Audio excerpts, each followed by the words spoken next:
Dans une sortie surabondamment partagée sur les réseaux sociaux depuis quelques heures, le maire de la commune de Ngoumou dans le centre s'indigne de la portion congrue réservée à l'école publique dans son ensemble et dénonce un complot contre la décentralisation au Cameroun. En commune, nous avons réhabilité les 6 écoles primaires du bassin de Télé en 4 ans, avec très peu de moyens. Et toutes ces écoles sont neuves et propres. Rien à voir avec ces poubelles.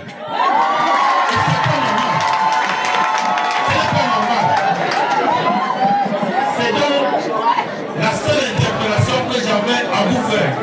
Parce que ça part de là. Les conditions de travail, les enseignants, on en a déjà ici. Il faut l'informatique. Mais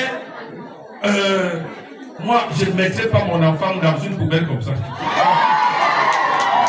Mon enfant ne peut pas étudier dans une poubelle comme ça. Et quand je refais les écoles primaires, je me mets à la place des enfants, des tout petits enfants, la maternelle, l'école primaire, ils vont s'asseoir dans ces salles de classe. Et c'est pour ça que nous faisons cet effort à l'école primaire. Il faut qu'à l'enseignement secondaire, la décentralisation avance et les enseignants et les ressources qu'on mette à la disposition totale du conseil régional. Avec une enveloppe budgétaire annuelle de plus de 500 milliards de francs CFA alloués aux enseignements secondaires, ce vaillant militant du RDPC se demande toujours au nom de quoi un minimum de 30% ne peut-il pas être attribué aux conseils régionaux pour une moyenne de 30 milliards de francs CFA par région afin de changer ce visage hideux de l'école publique qui est loin d'être l'apanage de la seule région du Centre. J'interpelle monsieur le sénateur, madame la sénatrice, l'État dépense chaque année 550 milliards l'année dernière. Prenons seulement 10%. Normalement, on devrait prendre 30% pour l'investissement dans les lycées. Ça fait combien de milliards? 150 milliards. Et chaque conseil régional aurait 30 milliards. Il n'y aurait pas des poubelles comme ça comme lycée. À qui profite finalement le crime? Est-on en droit de se demander? Surtout que cette hyper-centralisation des ressources parfois au mépris du Code général des collectivités territoriales décentralisées contraste avec la réalité sur le terrain, laquelle affiche une école publique moribonde et transformée progressivement en mouroir, mieux en un cimetière des valeurs, des talents et du rêve. Moi, j'ai visité ces salles de classe d'un lycée d'enseignement général.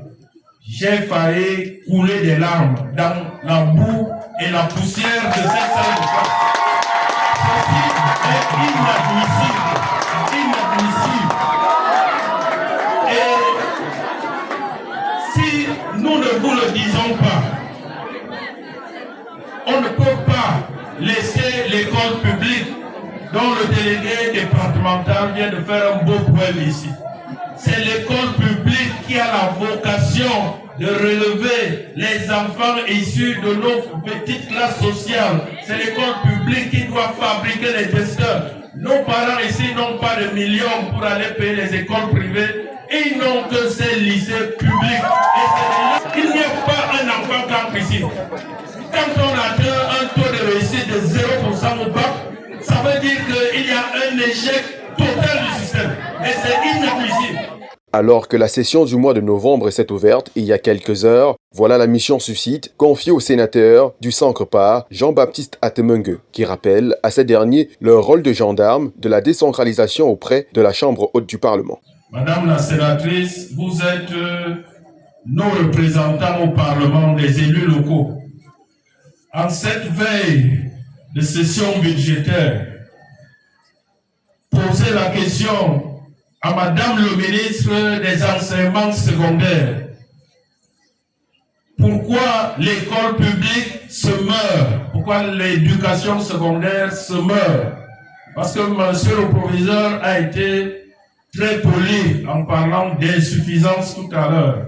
Espérons que cette sortie fera tache d'huile, rappelons qu'il y a peu dans le littoral, nombre d'établissements secondaires ont augmenté délibérément près de 5 000 francs CFA dans les frais d'examen du probatoire, avec pour prétexte l'insuffisance de moyens pour l'acheminement des dossiers. Toute chose qui montre à suffire que le mal est profond. Il faut l'extirper urgemment pour délivrer l'école publique du gangstérisme et donner la même chance aux enfants issus des familles modestes.